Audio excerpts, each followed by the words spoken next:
A fans, sports for all fans, we have a treat for you today. The breakout star from the Netflix documentary Untold Crime and Penalties is with us today. It is good morning over in Connecticut and good evening to our viewers here in Manila. Hi, AJ, and thanks for joining us. Thanks for having me, guys. Good evening. How are you guys doing? We're good. We're all right. And with me today is veteran sports journalist Brian Yalom. Hello, good evening, everybody. It's going to be a good show, so stick around. All right, let's get to it. AJ, my first question to you is, how are the guys over at Section 102? Oh man, I tell you, God, it's funny because there were some women in there too, which is hard to believe, but they were unbelievable. They were I tell people all the time they were just as important to the team as the team, and they really played a big role in just that whole atmosphere here at our arena here in Danbury, and they were just unbelievable, and it must have been very hard as an opponent, as a opposing player to come to Danbury because of them. Okay, and I'm curious. You were able to sign up one NHL player, and did after signing one, were there ever was there a thought of signing another one and perhaps another one and more NHL players? Oh yeah, absolutely. I mean, really my job at the time was to put the best team on the ice as possible. So, when the NHL had the lockout, Yeah. unfortunately, there was a whole pool of players that really weren't playing. So, listen, our job was to put the best team on the ice, and we definitely tried to get even more guys from the NHL. We did have a couple lower level NHL players that played a few games for us, but nothing major. But yeah, we definitely we went after you gotta take your chances, and the worst they can tell you is no. So we just definitely we went after everyone possible. All right. AJ, was there ever a game that the guys didn't start the fight, or was it every game that the Trashers started the fights? You know, it's funny because every game there was something going on. You know what I mean? There was something going on every single game. Um, more often than not, it was definitely our end that was instigating some stuff. But no, there'd be times where other teams, especially the second season, our second season, because of everything we did the first season, a lot of teams went out and got some tough guys, and they had to answer to us, the second season. So yeah, I mean it was definitely mostly us though for the most part. You used to play hockey yourself, and unfortunately, it was cut short by an injury. And when you had this team as president and GM, did it ever enter your mind to go back into the ice and be professional hockey's first ever playing president and GM? I won't lie to you. If we had a third season, which unfortunately we didn't, I definitely, because we were doing so much crazy stuff the first 2 years, and it's kind of like, okay, what else can we do to keep topping the things that we were doing? And one of the things that we floated around was maybe me having one game where I'd go out Yeah. there. Uh, I don't know how good that would have ended up for me, but we would have went out there and tried to have fun with it. But unfortunately, we didn't have that third year, so we I don't know whether it would have happened or not, but we were definitely floating the ideas around. Would you have started a fight? Oh, of course, I would have started. We would have had to start something for sure. And the players wouldn't punch a president and GM of a club, right? Listen, I'm sure there was a lot of opponents that would have loved to be on the ice with me because I was always trying to get under people's skins and things like that. So, But hey, when you're on the ice, it's fair game. Okay. The I'm also curious because you did a lot of creative and innovative stuff when you were president and GM. After that whole thing was over, did you get any inquiries from other teams who maybe wanted you to work as their general manager or president or as part of their front office? So many people have asked me that. Believe it or not, no. I mean, I never even thought about that since over, the past few weeks, people have asked me like, hey, did anyone ever try to get you to be involved? And, I never even thought of it before, but no one ever really, inquired about it. No. And would you be interested if an offer came up? Well, listen, you never say never in life. You don't know what opportunities may come, but I don't know. I mean, it's one of those things where we had those 2 seasons, and I kind of gained a good reputation with it. I don't want to do anything that could, maybe it wouldn't be as good if I tried to do it again. So you never know. If you never say never in life, that's for sure. Okay, let's say hypothetically there's a street fight between the 70s Philadelphia Flyers, the if you know the Detroit Pistons in the 90s, the Bad You know. Boys, and your guys. Who you do you like your guys' chances?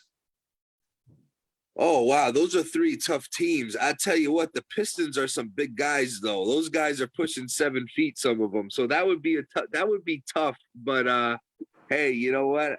The Trashers, I like our chances for sure. But that would be an interesting. That would be like a good pro wrestling, like steel cage match or something. That would be pretty fun. And if if did you the I mean you had to when you found out that your dad gave you a professional hockey team, and was it overwhelming at first? And was it overwhelming? Oh yeah, it was. I was scared. I was like, what am I gonna do? I was like, I don't know what I'm doing. And it was like, I was definitely overwhelmed. I was very nervous about it, and again, I never, I was so young, I didn't know what to do, but I gave him my word I would do it. So, you just got to do what you got to do, and you start figuring some things out. I thought the marketing ploy of getting Wayne Gretzky's brother was brilliant. Did you actually get to talk to the great one himself, even on the phone, or? No, we never spoke. I never personally spoke to his brother Wayne. I did speak to Brent Gretzky's father, who's big in the hockey community, especially in Canada. But no, I never did speak to Wayne. How was that? How was the experience working with the brother at least? He was great. I mean, you know, it's sad because of his name. He's always going to be compared to his brother, but really, he was a good player too. And aside from his name recognition, he was a great player for us. I mean, he put up a lot of points. Unfortunately, about midway through the year, he started, experiencing some injury problems. But I tell you, he was a very solid player for us, both on and off the ice. I mean, he was definitely a fan favorite. Before I turn you over to Brian, okay, we know about the fights during the games that your players started. Were there fights during practice among your guys? That's a good question, but not that I know of. To be honest, and that's surprising because when you're dealing with a lot of guys with that energy, sometimes it rubs off in practice. But I don't ever recall there being any issues between teammates, which is obviously a good thing. But no, that's a good question. I mean, I wasn't at every single practice, but I don't think I ever heard of that before, but that's a great question. I'll have to look into that, but I don't think there was ever an issue. All right, Brian. Yeah, okay. Thank you, Vince. Before I do go to boxing, I've been writing a couple of hockey articles as of late. And one article I wrote recently was that brawl between the Washington Capitals and what was that? This was involving Tom Wilson. And the Oh, and then Rangers, yeah, and the Rangers. Okay, yeah. so I'm just curious with these physicalities of these fights. Do they really do the fights intentionally? I mean, what sparks it? I mean, why they get into it? It's weird, and that's a great question. That's a great question, Brian. It's such a physical sport. Mhm. It's not as physical as it used to be, but it's still, it's such a fast game, and there's so many collisions, and these guys are skating at such a fast rate of speed.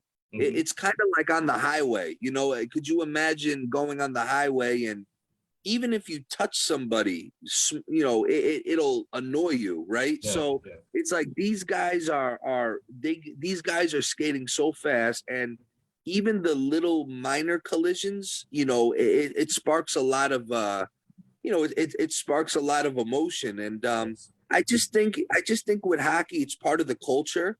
Growing up, that physicality has just always been accepted and part of the game. Yes. But the timing, I mean, I think just controversial timing that brawl was a bit controversial because I think the Rangers I feel they got a raw end of it. Yeah.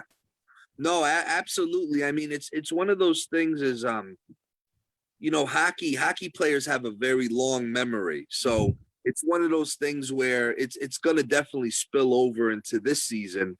And I know the Rangers this offseason picked up probably the toughest player in the game in Ryan Reeves, kind of Mhm. as an answer to this.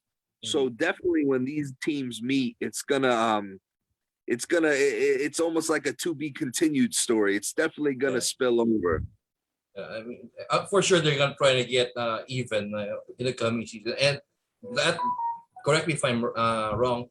That starts a rivalry in a different aspect. Well, yeah, definitely. I mean, 100%. If so, really, the guy on the Capitals that started this was Tom Wilson. His name Mhm. is Yeah. Tom Wilson is a tough guy as well. My guess is whenever these two teams play, the smart thing to do is put both those guys on the ice and just get it over with, right? So it's almost like the fight's gonna happen. You Mhm. you got to put them on the ice and let them settle it right then and there, and then that usually settles it. Mhm. Um, the problems in hockey start where if I do something intentional to Vince, and now you want to get me back for it. Mhm. If I run away from it, it's just going to continue and continue. It's one of those things where in hockey guys know they have to answer for it, and if they answer for it right away, that usually stops it from escalating to something a lot bigger. Did you ever encounter anything like that? I mean, like really identify players on your team having this kind of rivalry with other teams. Oh, I mean, yeah, I mean, in the documentary, they actually documented obviously the one of our top players got his leg broken the Oh. the first Yeah. the first season, and it was a very cheap shot. So that spilled over all the way to the second season when the player Brad Wingfield, who had his leg broken, came back, and the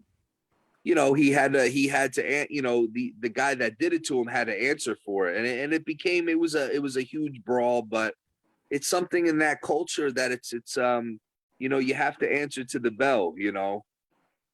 Okay.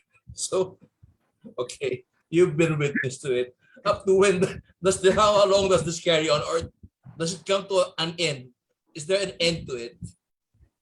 Yeah, no, definitely. I mean, like I said, with the Rangers and Capitals situation, what'll end it is when Is there this Tom stop? Wilson, he just has to fight for it. He has to answer for what he did, and then that'll be it. In hockey, it's funny. It's once that happens, the fans will never forget, but the players will get over it and they'll just continue on with the game.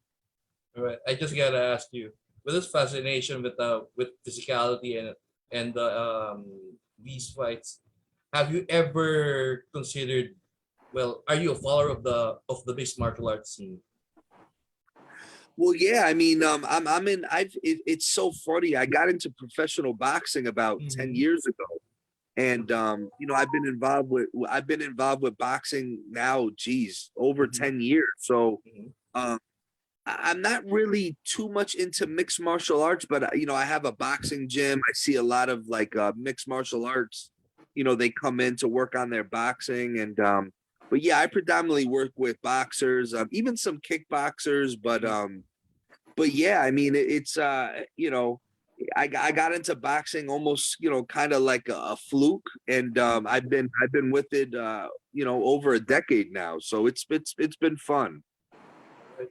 Okay, back to this. I'll save my boxing questions later. All right. Um, in the documentary, AJ, there were kids watching, and did you get feedback from parents who brought their kids saying that you have all these fights at your games and it may impact on the children in a negative way? Did you get any of that feedback? Oh yeah, absolutely. I mean, listen, the way we played, it definitely wasn't for everybody. You know what I mean? It wasn't, but we made it known to people. Like we told people, like, listen, you know, our games, they're intense sometimes. So it's kind of like a movie, right? You have rated R, rated PG-13, Yeah. so we made people aware that, hey, listen, um, do you want to bring your 4-year-old to this game? I don't know, but we definitely, we branded ourselves a certain way, and but we were very upfront and transparent with the fans, and but no, we definitely did get some feedback at the time for sure, but back then was different too. I feel like it was a little more accepted. I mean, you could never do that nowadays. I mean, it would never work, but society around here was a little different back then. So it was a little more accepted, but we definitely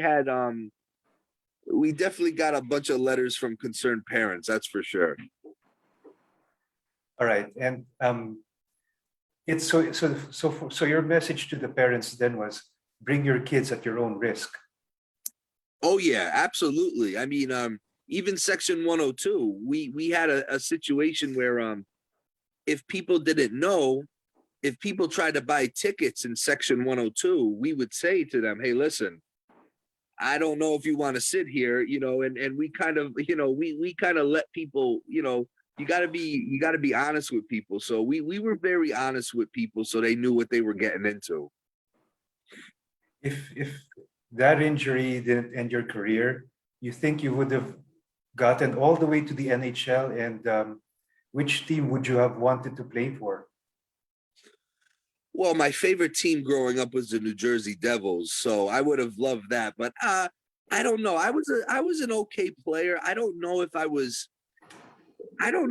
have ever made it that far. You never know. But I would have liked to try to play in college when I went to college over here after high school. But unfortunately, it didn't happen. But I definitely would have tried. But hockey. I mean, there's so many great players out there, all different countries, and you could be good where you're from, but there's so many players that are all vying for a few precious spots. So it would have been tough for me, but I definitely would have tried. Did you ever entertain the idea? Because I saw in the documentary you had WWF superstars at your birthday party. Did it ever enter your mind to have WWF superstars in Trashers uniform and have them start fights, or have them have them in complete Trasher uniform Yeah. and helmet and all that, and have them start a fight in an Oh, actual I would have game? I would have loved that. If I could do that, I would have. wrestling, wrestling, I still love wrestling. Wrestling was my first love. And if we could have made a deal with Vince McMahon to do that, I would have loved to have the Undertaker in there, and it would have been fun. Okay, my next question is related to what I just asked. Because some of the fans who I saw in the documentary, they're huge. They're huge guys.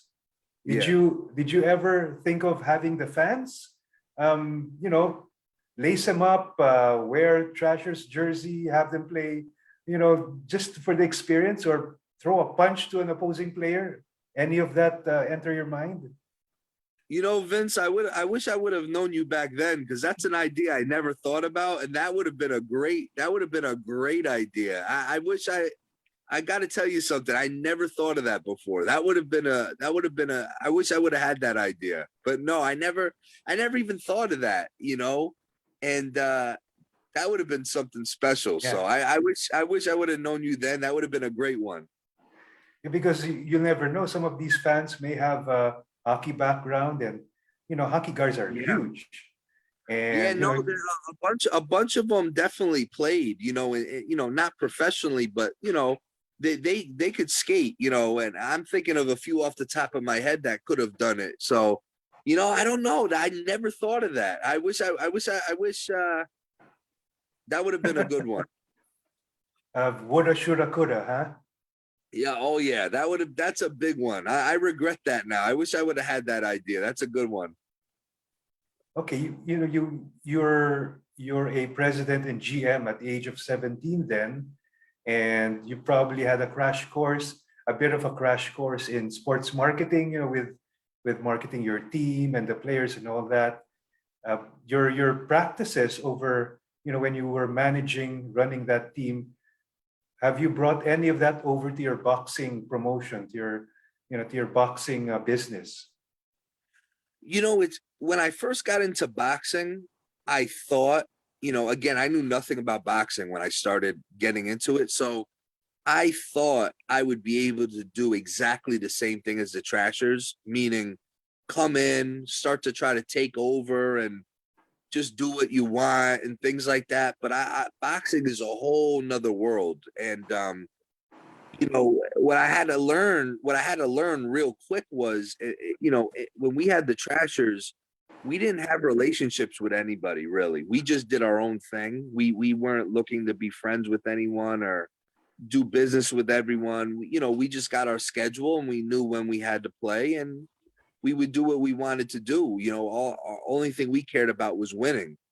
With boxing, you have to know people, you have to have good contacts, you have to have good relationships, a lot of politics you have to work with, and you have to network. You have to go and meet people. It takes a lot of years to gain a good reputation with people too. So, people in boxing need to learn to trust you, and it takes years to build trust. And it's definitely different. But what we've done in my boxing gym especially is we have a very close group, like we did with the Trashers. There's some similar things that we do, but it's a whole different ball game. It's a much different. It's very hard to take that Trasher mentality into boxing because there's so many different layers to this business. Would any of your boxers do well in a Trasher uniform? There's a couple of them. Yeah, I think there's a couple of them. I don't know how good they could skate, but if we had this boxing gym back then, it would have been a great promotion thing for us. We could have definitely put the boxers in there. There's a couple guys that I think would have done well as Trashers for sure. Do you have any of your boxers, up and coming boxers, that the world should watch out for? Anybody young who has knockout power in both hands? Anyone we should watch out for? Well, we actually have a heavyweight fighter. He's the current New England heavyweight champion that's fighting on the Tyson Fury Deontay Wilder undercard next week. So in Las Vegas. So, he's definitely an up and coming guy. We have a young professional. He's 11-1. He's a 140-pound guy, Omar Bordoy. we have a couple really big amateurs that are going to go pro soon. We have a nice group of guys and girls. And in boxing, it's one of those things where you got to slowly build people, and but we definitely have a lot of good talent right now. All right, Brian, your turn. Okay, so you talked about the boxing fight. I'm gonna ask, what who are you rooting for between Tyson Fury and well, he's Yeah, it's tough because I like both fighters, and it's one of those things where Deontay Wilder's the American, so it's kind of like you kind of want the American to win, but yeah. I love the UK. I love their fans. I love Tyson Fury's a great boxer. Oh, that's a tough one. I my gut tells me Tyson Fury's gonna win. And my Okay. gut tells me he's gonna win, but I wouldn't be. I'd be happy whoever wins because I like both fighters for sure. Okay. So what can you say about his clowning around? He, who's that? Tyson Fury? Yeah, Tyson Fury. Yeah, he's funny. I think he's one of these guys where I think he knows what he's doing, and I think a lot of his antics, his joking around and stuff. I think it's to get under your skin. Yeah. And I think he does a good job of getting in the head of his opponent. And in boxing, that's very important. If usually guys think whoever's the meanest or the maddest, that's who's gonna win. But it's usually the guy who's very calm, in control. Those are the guys that usually have the advantage. And when he gets in the ring, Tyson Fury, he's very you could see he's very in control. And I think he knows what he's doing, that's for sure. Yeah, personally, I think he's a good fit to the WWE. Oh yeah, he would have been a great yeah, definitely. I agree.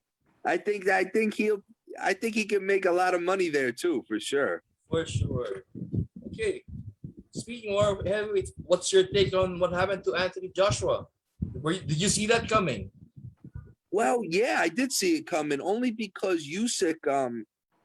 I think people in the boxing world really know how good Usyk is, and it was one of those fights where I got to tell you, I mean, I like Anthony Joshua as well, but I think he's very one-dimensional. I think he's Usyk, he is just so smart in the ring. It's gonna take someone very special to beat him. He's a very special fighter, and I think the world really knows who he is now because of this fight. But in the boxing community, I mean, he is just unbelievably talented, very smart in the ring. He could brawl, he could box. He's very smart. Anthony Joshua's a good fighter, but he needs to switch up what he's doing. I think he's too bulky. I think he's got too much muscle. I understand as a heavyweight you need to be strong, but he's very one-dimensional, and I think he needs to be able to move a little better, work on his defense. But he still, he can still do some big things going forward. So I hope he can recover from this. So there's talk that there might be a rematch soon. Do you think Anthony has enough time to make those adjustments you're talking about? If it was me, if I was guiding his career, I don't think I would take the rematch. I don't think anything's going to change, that soon.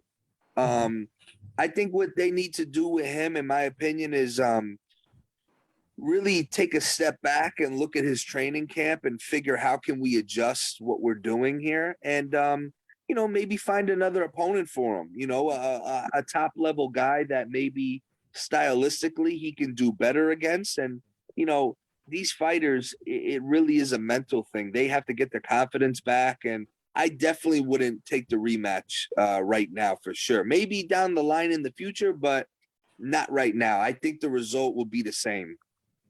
Maybe a longer period of time before. Yeah, maybe in like a year or two. You know what I mean? They're both young enough in their careers where they can come back and try it again. And sometimes giving things like this some time will build more anticipation with the fans. So but no, I definitely wouldn't take. I don't think anything would change if he fought him again right away. Okay, speaking of adjustments, I'm sure you already heard about this. He just announced it last Wednesday. Do you think that Manny Pacquiao is permanently retired from boxing? With These stress guys, on permanently. yeah, the boxers for some reason, I don't think they understand what the word retire means. You know what I mean? I think they think retire means maybe they'll take a year off. I think that's what they mean, but I don't know. It's tough for guys, fighters. It's always in you. You know what I mean? Yes. For you to be a fighter, like Manny especially. I mean, that's a real fighter. So especially guys from overseas. I mean, they've fought their whole life, and you don't get rid of that. You could retire. He could retire and do whatever he wants to do next in life, but he's always going to be a fighter in his heart, and it's just going to keep burning inside of him. And I don't know, never say never. I wouldn't be surprised if he gets back in there, but I'm sure it would have to be the right situation for him with the money and everything else, the type of opponent. But he's got nothing left. He has nothing else to prove. Yeah. But I just think a guy like him, he's not going to be able to help it. I think he needs to do it for himself, and I wouldn't be surprised. Maybe 2023, you might see him coming back. And people are going to be. I could see it for sure. Even at his age? I mean, he's gonna turn 43. I'm not saying he should do it, but I think these guys are just fighters and they don't know when to. They just can't help it, and sometimes the money is so big that it's hard, even with all the money he may have now. And I don't know, it's his business, not mine, but the money that gets thrown around in boxing, it's hard. It's hard to, even with all you have, it's hard to say no. So that's one thing is these guys, it's hard. It's between being a fighter forever and the money, you never say never, but I wouldn't be surprised if you see him, maybe not in 2022, but he might resurface. Okay. Well, that's the buzz going on right now. That assuming that his presidential bid does not materialize, there is a chance he may speculate he may go back to boxing. But Yeah, you never know. yeah, but the problem here is the debate that goes along with that is his age. Yeah. Yeah, I mean, Yeah. Bernard Hopkins was able to do it. That's he's the guy that everybody's trying to single out. So if you Yeah. were handling Manny, would you advise him to fight until he can drop? I wouldn't, because I would tell him, what else do you have to prove? You know what I mean? I mean, he doesn't, he's already a Hall of Famer. I mean, he, again, I don't know his business, but I'm assuming he has money. It gets to the point where, it's like, how much more do you have to do? And I wouldn't advise it. No, I definitely wouldn't, because, life's too short, and I think he needs to figure out his next phase, what he wants to do. And he could still be involved in the sport in other capacities, but he doesn't have to, get in there. I don't see why he would have to come back, for sure, because the only way they would bring him back is for big money against maybe a young prospect, and those guys are dangerous, and Manny was once a young prospect, and you saw how special he was. I mean, I wouldn't put him in there against a young guy that has something to prove, and it could be very dangerous. How about these grudge matches that Mike Tyson and Oscar De La Hoya have been trying to do? Would that be some? That's my point. These guys don't understand. I mean,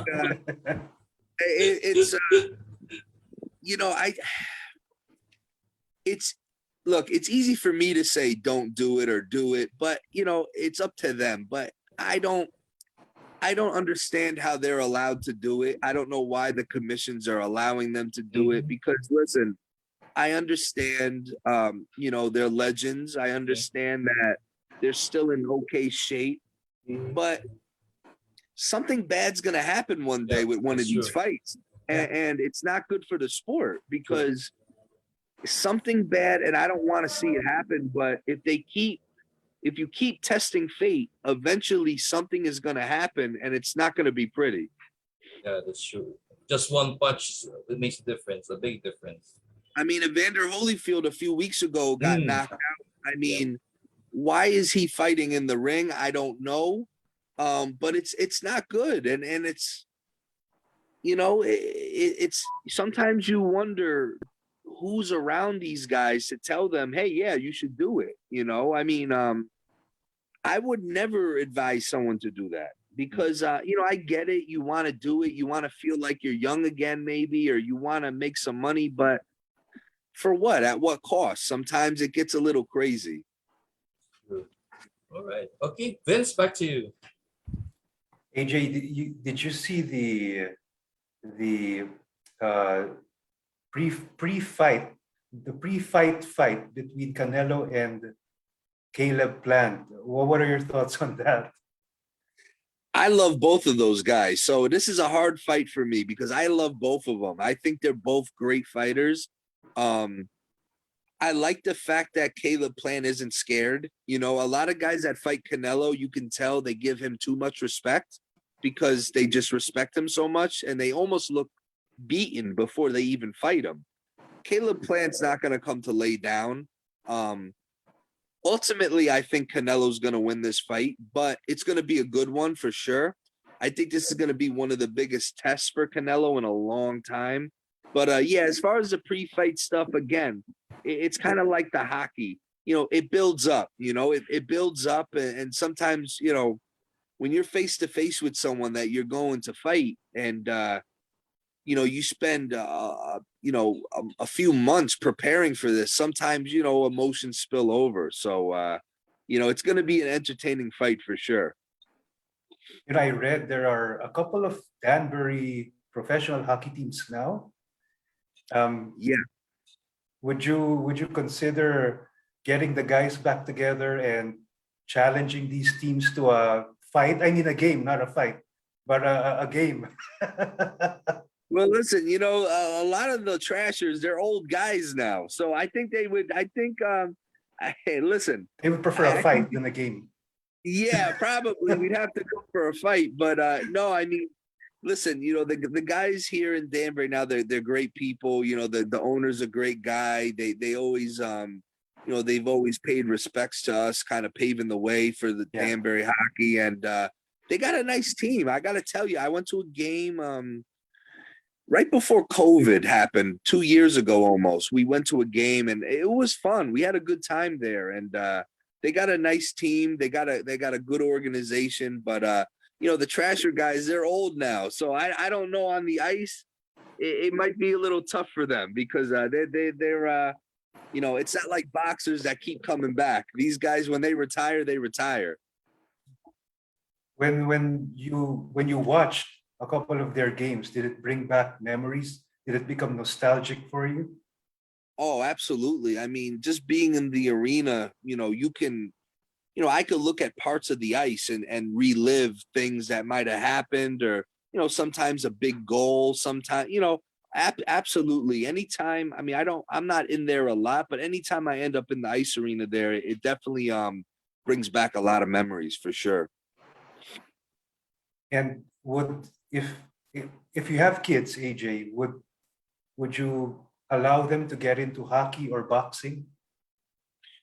Well, I don't know about boxing. I mean, maybe to learn, I don't know about actually competing, but hockey, sure. I mean, if they want to do it, hockey's listen, all sports, I think sports are great for kids, but whatever they're interested in. But boxing, that would be tough for me to let, I don't know if I'd like that. They can learn and hit the bag and stuff, but I don't know. That would be tough to watch them try to box. That would be rough. The past 2 years have been very challenging to be a professional boxer or professional athlete. How have you dealt with your boxers from a mental standpoint? It's been very tough. I mean, when COVID started here, we had to shut the gym down for like 7, 8 months. Guys would be trying to sneak in to work out. I'm like, no, you can't. They're watching us, so it's tough. There wasn't a lot of events going on.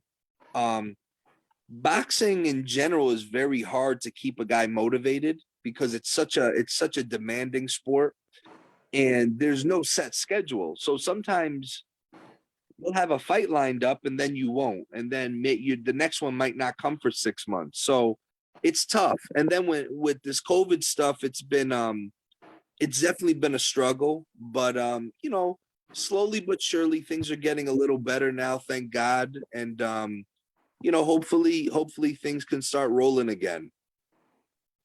What was your biggest takeaway or learning from the whole Danbury Trashers experience? I would say I would say that what I learned from it is sometimes it's good to not have experience with something. If you have a dream, if you have a chance to do something, even if you don't feel prepared, you just got to be ready for the opportunity and take it. And you know what? No matter what happens, you go and do the best you can, and you could develop something special. You just have to have a passion, and you may not have the skills, you may not have the experience, but if you go to work every day and work hard and you're passionate about it, you can do something. After, if the Danbury Trashers had more seasons, and maybe if you had more seasons, you would have won maybe a few championships titles. Would the ultimate the an NHL franchise in Danbury be part of a dream of yours? We definitely would have won that third year. I know if we had a third season, I feel like we would have been the favorites to win it all. Listen, I definitely think Danbury can accommodate a professional franchise. There is a professional franchise. I mean, like an NHL franchise. I definitely think we have a fan base. Um, that would be amazing. I mean, it would be a dream, obviously, but I don't know if it's possible. We're so close to New York City. New York has a few teams. You have Jersey. But I definitely believe Danbury has the base where you could bring in an NHL team, 100%. All right, Brian. I want to ask your take on these YouTubers. I mean, the neophytes getting into the boxing and then facing, well, except for Mayweather, they've been facing fight sport from a different niche. What's your take on that? I'm sorry, I lost you there at the Sure. end. What? What's your take on, well, these YouTubers like Jake Paul, Logan Oh, Paul? yes. So, Well, what's your take on that? you know, listen, it's there's two sides of a coin, right? So I got to tell you something. Ever since Jake Paul started boxing, I get more kids that come to my gym trying to Oh, box. It's very weird. It's a different world. It's a different generation. These kids today with YouTube and everything, that's who they look up to.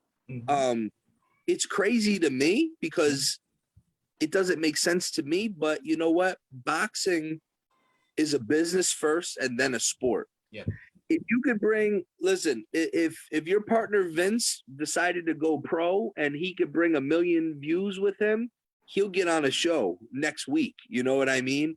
Boxing is funny like that.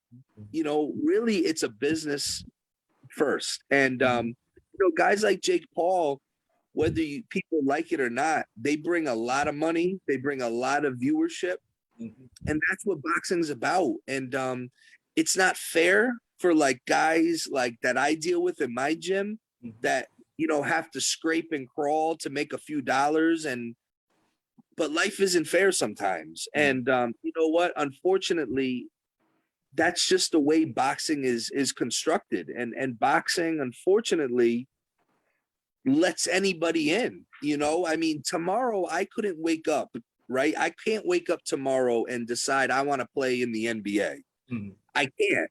But tomorrow I could wake up and get a boxing license and try to get a fight, and I could get one. It's the weirdest sport in the world because anything can go, anything happens. But I don't know if it's bad for the sport with the YouTubers because I think it brings different demographic. It brings different viewership to the sport. And there's people that want to try it or want to get involved.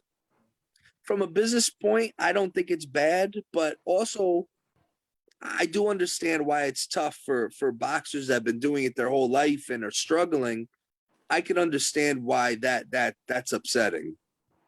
Yeah. Well, we asked Vincent. I have asked this before. The business side is good. I mean, if you look at it, it's good for the sport, but Yeah, it's bad for those who are actually very doing bad. it. It's you know what it is? It's discouraging because it's like, I got guys in the gym that train 24/7 Mhm. all year. Mhm. And sometimes they make $2,000 in a fight. These guys come in and they're making millions of dollars. It's a tough pill to swallow. Yep. But what I try to do with the guys and try to explain to them how it works. I try to explain to them the business. I try to explain to them, listen, anything is what you make of it. So I say to them, maybe it's not fair, but how do we take this and use it to our advantage? How do we market it? And what can we learn from what these guys are doing? And a lot of guys are trying to market themselves more now because they realize, hey, I may have some skills, but people got to know who I am, and I tell these guys, you got to go on podcasts, you got to put yourself out there. That's how people learn who you are. No, well, funny you should say that. There are some boxers who ironically moved to MMA. Like Yes. Clarissa Shields. Now Yep. she's in MMA. What can you say about that? It's so weird because ever since Conor McGregor fought Mayweather, Mhm. you see so many. I've seen a lot of MMA guys try boxing, and I've seen boxing people try MMA. So, boxing is technically a mixed martial art. Yeah. So it's one of those things where I think both of the worlds are kind of colliding a little bit in a good way. I think you got guys that and girls that realize they could probably do both. And yeah, I mean, I know a boxer personally who lives in Massachusetts who's a good boxer, but he's going to try MMA as well. And that's one of those things where it's like anything else in life, you got to go where there's opportunity. Um, you know, a lot of these boxers, if there's a wait time to box, they may say, well, why wait when I could go and try a MMA fight, make a few dollars, and it'll keep me active and keep me sharp. And I've seen it the other way around too. I've seen MMA guys, especially in the amateur ranks. There's not a lot of amateur MMA stuff in boxing, and here in the U.S. there's a lot of amateur boxing. So a lot of MMA guys who are like not pros yet, they want to stay active. A lot of them come and they try, amateur boxing, and it's a way for them to stay sharp and stay active. Well, one former MMA fighter that's been surprisingly doing good is Anderson Silva. Yeah, absolutely. I mean, like I said, boxing is a huge part of, if you watch guys in UFC or MMA circuits, obviously you got to know how to box for the most part, at least you should. Mhm. And, a lot of these MMA guys, it translates over good to the boxing world for sure. Okay, so back to boxing. There's this guy. I'm sure you're very familiar with him. He recently returned to action after getting sidelined, brutalized by Canelo, Callum Smith. Yeah. So what can that? I mean, when I saw the video on how he won, personally I was shocked. You know, those UK guys, those guys in England, they're so tough. I mean, they just live for boxing. You know what I mean? And they're not gonna get discouraged. You know, it's funny. It's boxing is one of those sports where I realized when I got into boxing how where you're from really plays a role into how you are as a boxer. Like Americans, to me, if an American loses, they don't know how to handle it. I'll be honest with you. When an American loses for some reason, they have a tough time handling that. Yeah. Guys in Mexico, the UK, Puerto Rico, you know, the Philippines, Mhm.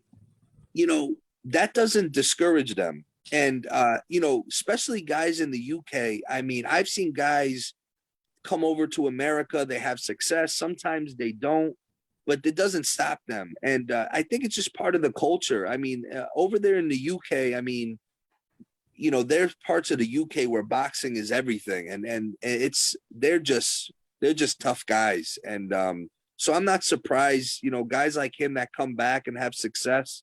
It doesn't surprise me because they're just it's a different world over there. Okay. So given that performance, do you see a potential rematch with Canelo?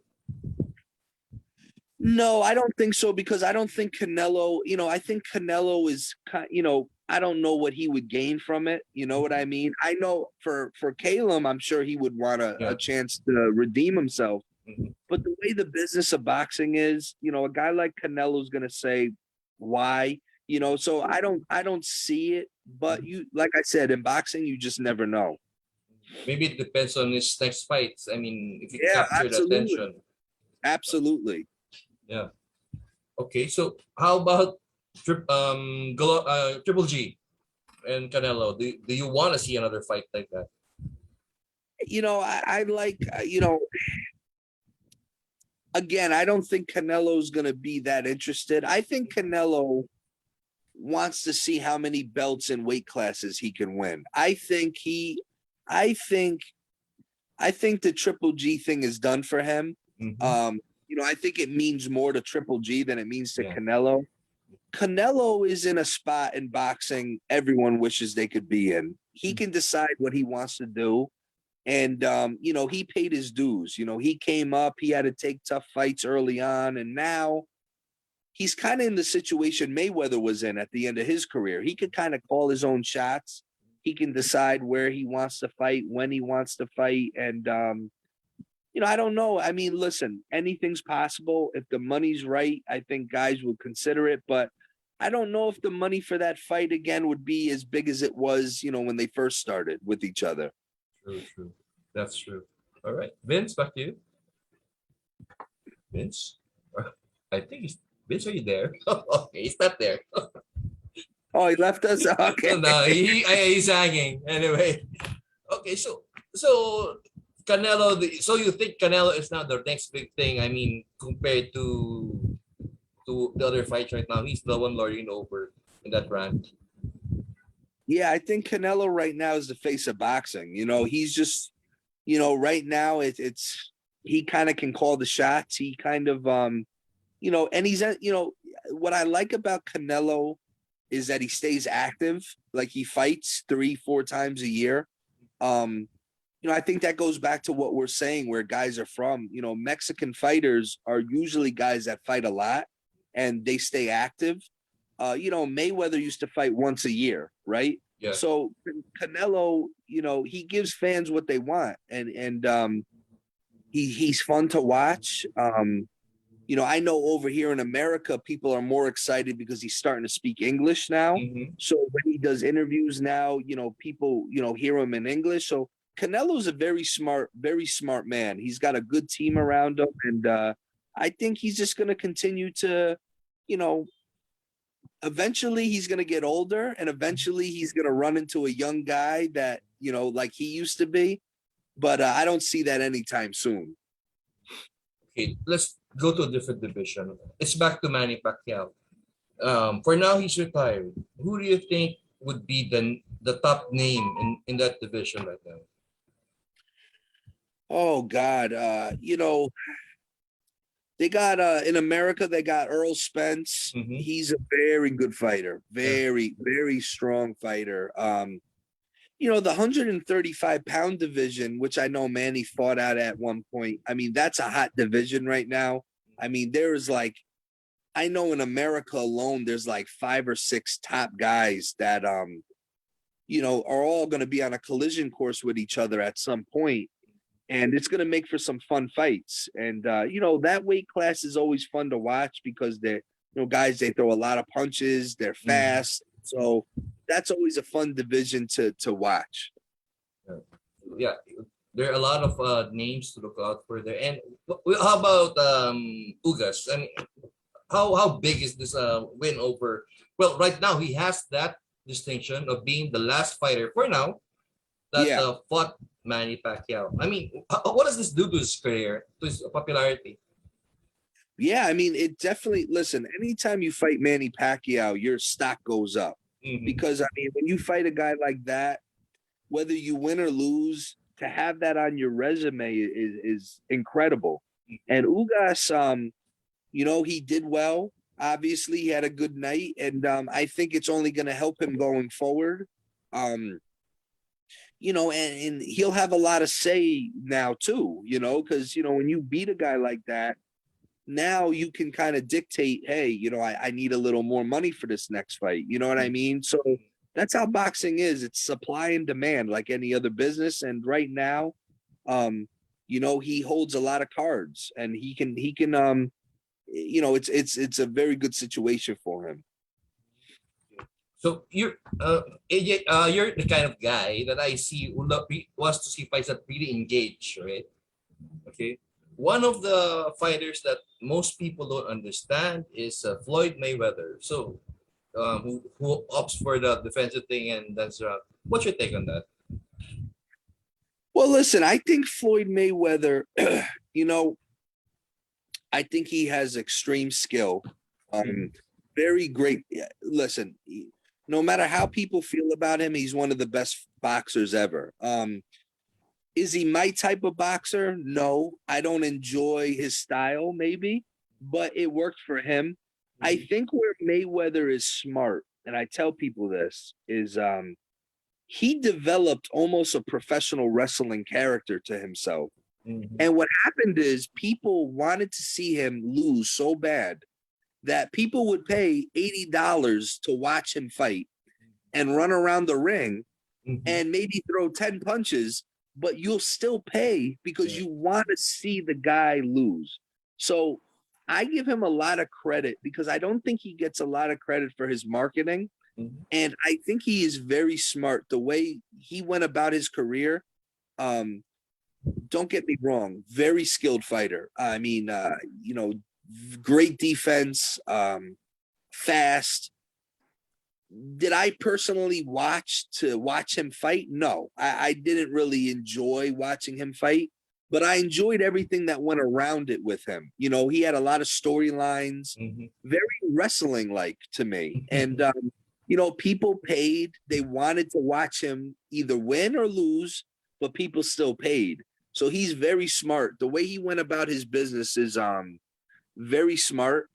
And you know what? He didn't take a lot of punishment in his Yeah. career. So Sure. so thankfully for his life, he's not dealing with the after effects of a lot of other boxers, unfortunately, when they retire. Okay. So Vince, are you okay? I'm gonna run out of questions already. Okay, back to you. All right. AJ, do you follow bare knuckle fighting?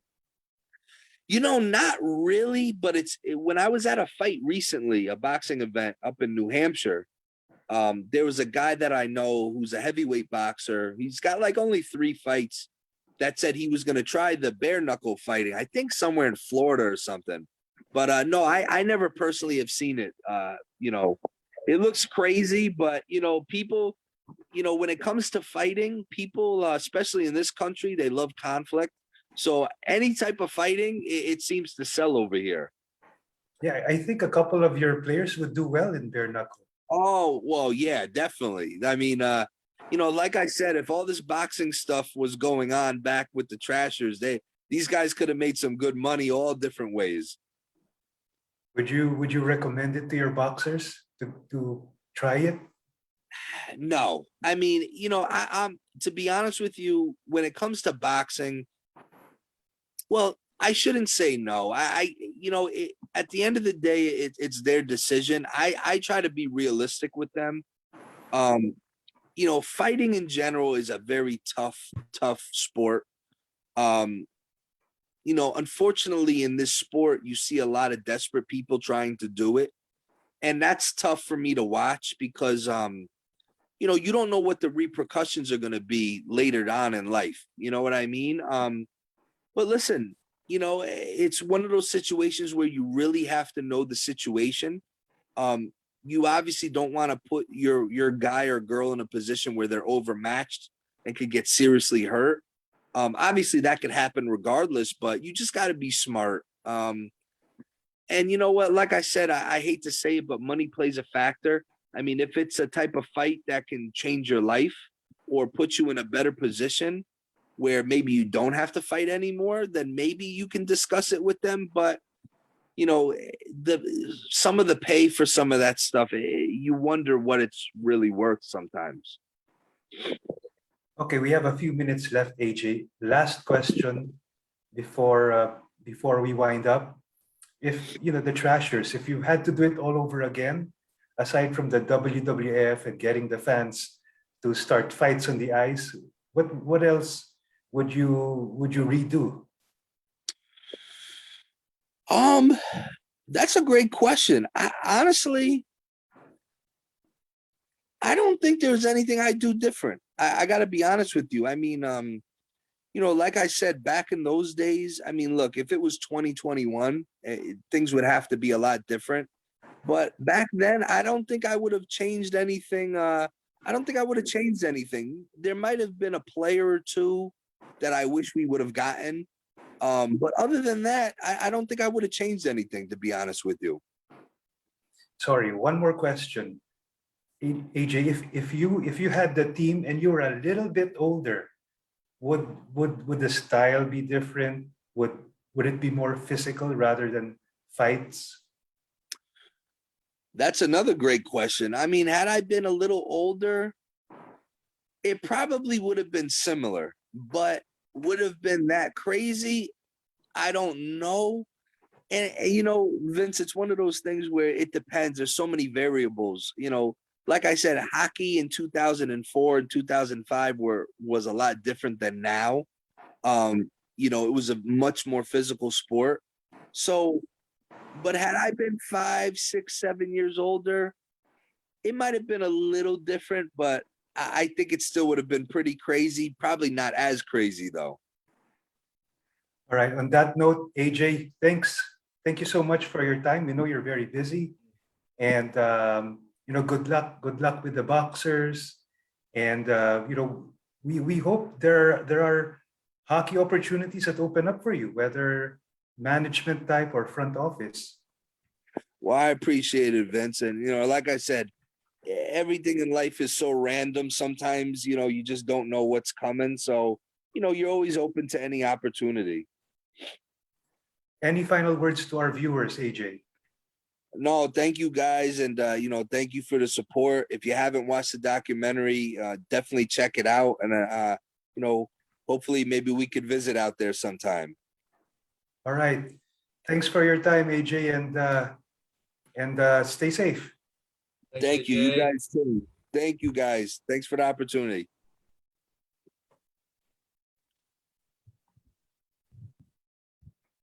And that was AJ Galante, former president and GM of the Danbury Trashers, now a boxing promoter for the last 10 years. And Brian, any final words to our viewers? Well, I got a lot of information from AJ, and I hope that those who are watching or are gonna watch this, hopefully you enjoyed it. Those were a lot of very interesting insights from AJ. Thank you, Vince. Thank you. On that note, another episode of Sports for All is over. Next week, we'll be guesting Haley. I forgot her last name, but she's a bronze Canadian Olympic bronze medalist in canoeing. And Brian will once again join me to find more about Haley and canoeing and the sport of canoeing. So good night, everyone. Stay safe. So long. Night.